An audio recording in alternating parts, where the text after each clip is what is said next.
Olá pessoal, aqui é Leonardo Montes, diretamente do campo, da região de Uberaba, Minas Gerais, trazendo mais uma reflexão, hoje dia 14 de julho do ano de 2017, e nós falaremos hoje, continuando a nossa série Umbanda e Preconceito, sobre Umbanda e Espiritismo.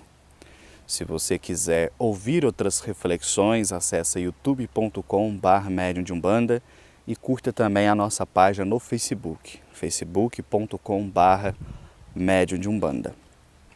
Muito bem, você já se perguntou por que existem terreiros de Umbanda cuja fachada está escrito Centro Espírita? Ou por que existem umbandistas que se definem como espíritas? Você já percebeu isso? Vamos tentar entender um pouquinho essa questão. Bom, basicamente existem dois gêneros de crenças: as crenças materialistas e as crenças espiritualistas. Toda e qualquer doutrina, filosofia ou religião que aceite a existência de alguma coisa, qualquer coisa, além da matéria, é espiritualista.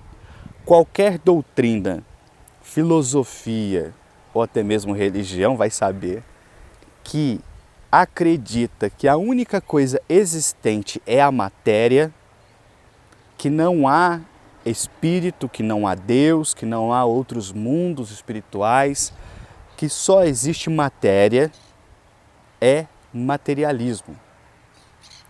Então, por definição, praticamente todas as religiões e doutrinas que tratam do espírito são enquadradas como espiritualistas. Isso inclui a Igreja Católica, a Igreja Evangélica, porque eles acreditam em Deus, eles acreditam em Espírito Santo, eles acreditam no céu e inferno. Essas coisas não são materiais, não estão na Terra, então estão em algum lugar fora da Terra, em algum outro plano. Então elas são também doutrinas espiritualistas. Agora, com o tempo, a palavra espiritualismo ficou muito ligada à questão da manifestação espiritual. Aí a gente tem o chamado novo espiritualismo nos Estados Unidos, com a irmã Fox, depois na França, com o espiritismo. Então, está muito ligado a isso, mas na verdade se refere a qualquer crença que aceite a existência de alguma coisa além da matéria. Muito bem.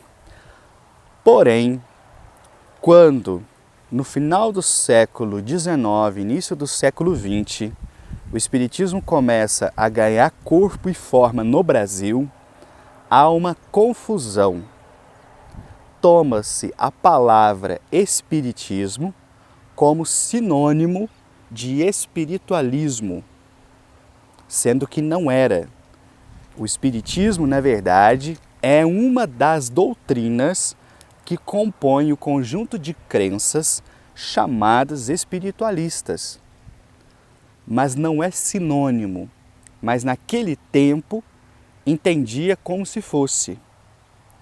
Então, o que a sociedade, a elite intelectual começou a fazer? Uma divisão entre o espiritismo. Se falava muito em autoespiritismo, que o compreendia de fato o espiritismo, o vulgo kardecismo, e tinha o baixo espiritismo, onde você encontrava umbanda, candomblé, as macumbas, tudo aquilo que a elite intelectual entendia como sendo inferior, como sendo algo negativo, era taxado de baixo espiritismo. Então, durante muitos anos, quem gosta de história vai ver nos artigos da época, falar muito em alto espiritismo e baixo espiritismo. Mas, na verdade, essa classificação ela é totalmente sem noção, porque o espiritismo é uma coisa só, aquilo que popularmente se chama de kardecismo. Não existia nem alto nem baixo. Umbanda não é espiritismo. Candomblé não é um tipo de espiritismo. Macumba não é um tipo de espiritismo. São religiões diferentes, com nomenclaturas diferentes.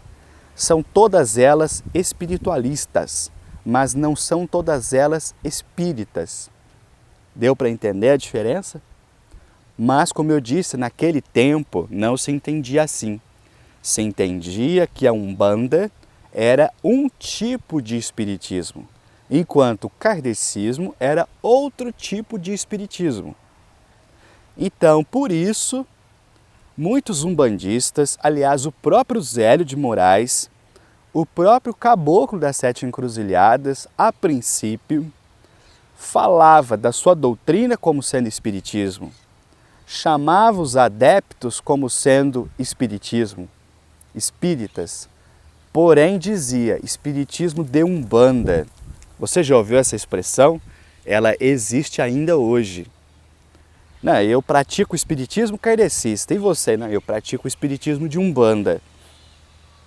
Ou se não se dizia, eu pratico espiritismo de terreiro, você pratica espiritismo de mesa, mesa branca.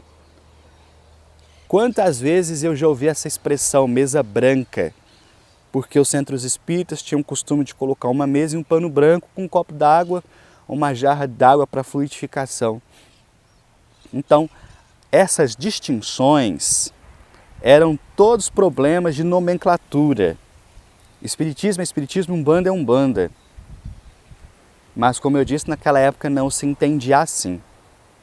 Mas existe um outro fator também, muito interessante.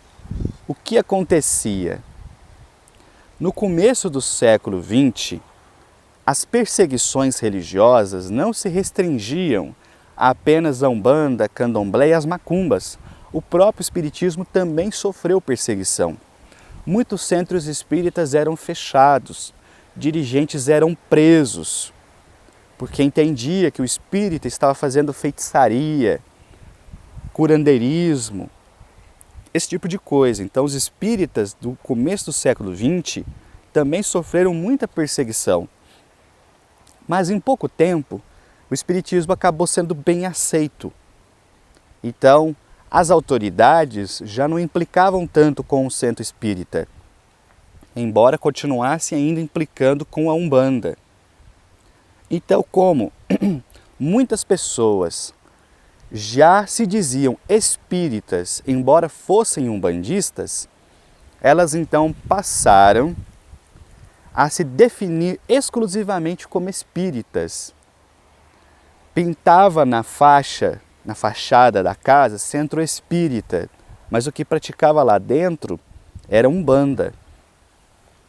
Isso fazia com que as autoridades não se importassem tanto. Ali não é terreiro, é centro espírita.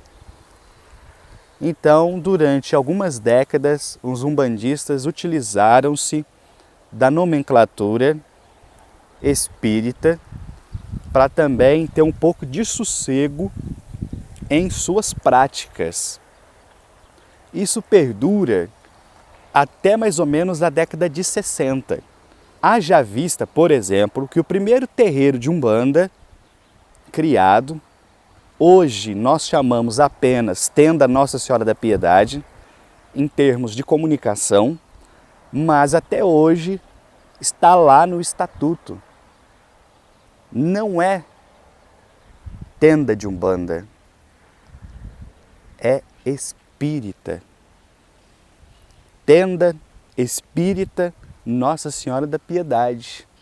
Quantos terreiros de Umbanda antigos que ainda usam o termo espírita? Quantos umbandistas médiuns já de cabelo branco que falam assim, eu não se define como umbandista, se define como espírita. Então, com o correr dos anos, isso se tornou algo cultural. Eu conheci médiuns que já eram pessoas idosas que falavam, não, eu pratico espiritismo. Mas eu falava, mas não é Umbanda? E eles diziam, não, espiritismo de Umbanda. Por quê? Porque é assim que ele aprendeu há 50 anos atrás. E, obviamente, o movimento espírita não gostava nem um pouco disso. Porque o espiritismo, no Brasil, durante muitas décadas, teve uma guerra acirrada contra si próprio, ou seja, correntes dentro dele, tentando uma parte não querer ser religião e outra parte querendo ser religião. Então não era interesse do espírita ser confundido com um umbandista, ser confundido com um candomblessista, ser confundido com um macumbeiro. E isso fez com que muita gente, mas muita gente mesmo, tivesse o nariz torto para a Umbanda. Porque você chegava para uma pessoa e dizia, eu sou espírita. E a pessoa falava, como é que é bater o tambor, as entidades vêm? E fala, não, meu amigo, você está confundindo, isso aí é Umbanda. Eu sou kardecista. Aí o que aconteceu? Durante muitas décadas, os espíritas, de saco cheio de serem confundidos com os umbandistas, não se definiam mais como espíritas somente. Eles se definiam como kardecistas, ou espírita kardecista, que não é uma expressão originária do Brasil. Eu já vi muita gente, eu também acreditei nisso, que a expressão kardecista surgiu no Brasil, mas é uma expressão francesa. Na Revista Espírita de Kardec, se eu não me engano, a revista de 1865, lá tem uma carta de um padre em que ele se refere aos espíritas kardecistas. Então essa expressão veio da França, mas aqui no Brasil ela pegou mesmo por conta dos espíritas que estavam de saco cheio dos umbandistas se dizerem espíritas. Então eles falavam, não, eu sou espírita kardecista, ou eu sou apenas kardecista. E aí eu te pergunto, quantos espíritas você conhece, principalmente pessoas mais idosas, que se referem à sua religiosidade como sendo kardecistas? Não é? Então percebem como a história do espiritismo e da Umbanda ela está ligada? Eles estão misturadas. São religiões diferentes. Têm propostas de trabalho diferentes. Mas uma está ligada à outra. O próprio Caboclo das Sete Encruzilhadas recomendava, e isso está no regimento interno da Tenda Nossa Senhora da Piedade, inclusive disponível na internet para quem quiser consultar. O Caboclo das Sete Encruzilhadas recomendava o estudo do Livro dos Espíritos e o estudo do livro do Evangelho segundo o Espiritismo, ambas obras fundamentais do Espiritismo. Em 1941, quando teve o primeiro congresso de Umbanda, qual foi o nome do congresso? Primeiro Congresso Nacional do Espiritismo de Umbanda. A gente começa a perceber, a partir da década de 60, início da década de 70, que começa a haver uma desvinculação do termo espiritismo ao termo Umbanda. E aí a gente vai ver alguns livros, alguns autores, algumas personalidades definindo a sua religiosidade apenas e tão somente pelo título de Umbanda, não mais espiritismo. Então, espero que isso tenha ajudado a clarear um pouco a vocês essa questão da relação do espiritismo e da Umbanda. E antes da gente terminar, eu quero fazer um adendo. Já várias vezes eu pensei em fazer esse adendo, sei que o áudio já está grande, eu vou fazer ele aqui. Nós sabemos que a Umbanda surgiu a partir do momento em que, indignado, o Caboclo das Sete Encruzilhadas se manifesta no Centro Espírita. Dizia-se que era a Federação de Niterói, mas hoje já se sabe que era o Centro Espírita em Niterói, onde ele ficou indignado por ver dirigentes de uma seção repelindo a presença de caboclos e pretos velhos. A partir daí ele vai e funda a Umbanda. Eu sempre me pergunto, e se o dirigente tivesse ouvido o Zélio, ouvido o Caboclo das Sete Encruzilhadas? E se ele passasse a aceitar a manifestação? Será que nós teríamos a Umbanda hoje? Ou será que nós teríamos um tipo diferente de espiritismo? São questões a serem pensadas, né? E ao longo do tempo, a gente percebe que existe em grande parte dos espíritas um olhar preconceituoso em relação à Umbanda. Porque há um entendimento quase geral de que as entidades que se manifestam no terreiro de Umbanda não são entidades evoluídas. Por quê? Porque são entidades que vêm com trejeitos, com maneirismos, fazem uso de bebida, de fumo. O espiritismo não tem entendimento dessa parte. Então, grande parte dos espíritas ainda hoje olham essas manifestações de forma torta. ok? E isso é algo que eu sei, eu fui espírita, eu passei por isso, como eu já narrei para vocês. Isso é muito comum mesmo. Porém, nos últimos tempos, principalmente através da internet, eu tenho tido contato com várias pessoas que mostram que isso está mudando. Muitos centros espíritas já aceitam a manifestação de caboclos e pretos velhos, não bebendo e fumando como na Umbanda, mas lá dando a sua palavra do seu jeito. Então há uma mudança de paradigma acontecendo hoje nos centros espíritas. Porém, eu quero fazer uma ressalva muito importante. Uma coisa é o espírita que não compreende a Umbanda olhar as manifestações na Umbanda e ter um certo receio e entender que aquilo ali é manifestação de espírito inferior, faz parte do preconceito. Primeira reflexão dessa série, todos temos preconceito. Outra coisa é o umbandista achar que os espíritos que normalmente se manifestam na Umbanda deveriam se manifestar no centro espírita da mesma forma que se manifesta na Umbanda, o que é um erro. O espiritismo, enquanto doutrina, não tem obrigação nenhuma de aceitar os postulados da Umbanda. Se há um preto velho, um caboclo ou um exu que vai se manifestar no centro espírita, seria preconceito se ele fosse barrado pelo simples fato de se identificar com um preto velho, um caboclo ou um exu. Agora, imaginar que vai manifestar um preto velho, um caboclo, um exu e vai pedir um charuto, vai pedir um cachimbo, aí já é demais. O espiritismo não tem obrigação de aceitar esse postulado. Não faz parte da doutrina espírita, não faz parte da prática espírita. Então eu não consigo ver isso como um preconceito, porque não faz parte. Não há como inserir o uso de elementos numa doutrina que não aceita os elementos, e é da prática deles. Se baixa um preto velho, se baixa um caboclo, se baixa um exu num centro espírita e ele quer fumar, ele quer beber, então quem está errado é ele. Ele errou de endereço. Ele tem que fazer isso no terreiro de Umbanda, que é o espaço religioso adequado para que ele venha e se manifeste. Não lá no centro espírita, onde a própria doutrina não aceita isso. Ok? Então, essa era uma ressalva importante que eu queria fazer. E um ponto.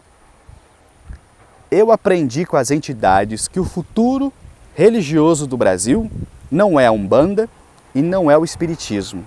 É a união de ambos. Trazendo para a Umbanda todo o conhecimento espiritual que o Espiritismo já tem, que é grandioso. Eu acho isso inegável. Eu creio que nenhum estudioso sério diria que o conhecimento já acumulado pelo Espiritismo é irrelevante. Ao mesmo tempo que agregará da Umbanda toda a sua plasticidade, a sua abertura e a caridade como é amplamente exercida pelo contato dos espíritos, que é algo que hoje falta em centro espírita. Você vai à sua palestra, passe, conversar com a entidade de jeito nenhum. No terreiro você consegue. Então, as próprias entidades, Preto Velho já me disse isso, que o futuro religioso do Brasil será uma religião espiritualista unindo Espiritismo e Umbanda, que é justamente o ponto em que eu me encontro. Alguns meses atrás eu fui num terreiro que estava com a ideia de implementar um estudo e falaram, olha, você precisa conversar com a entidade-chefe. Eu fui. Não conhecia aquele médium, nunca vi na vida. Assim que eu me sentei, o Preto Velho olhou para mim e falou, filho, nós precisamos de pessoas como você, que está no meio do Espiritismo e da Umbanda. E que ao invés de fazer ambas brigarem, faz ambas darem as mãos. Você aproveita o que de melhor você aprendeu no Espiritismo e você traz aquilo que de melhor as entidades da Umbanda te ensinam. Juntos, a religião se fortalece. Pode fazer o estudo. Então, para finalizar, sei que o áudio está grande, eu acho simplesmente uma perda de tempo, uma briguinha que às vezes alguns umbandistas e alguns espíritas fazem, como querendo comparar qual que é melhor. Para mim não tem qual que é melhor. Cada uma atua de um jeito, cada uma tem um propósito. E no futuro, não sei se breve, não sei se longínquo, ambas vão se reunir formando uma religião espiritualista que poderá contemplar o ser humano em sua complexidade. Vou parando por aqui. Se você quiser ouvir outras reflexões, youtube.com/medium de Umbanda. Um abraço a todos.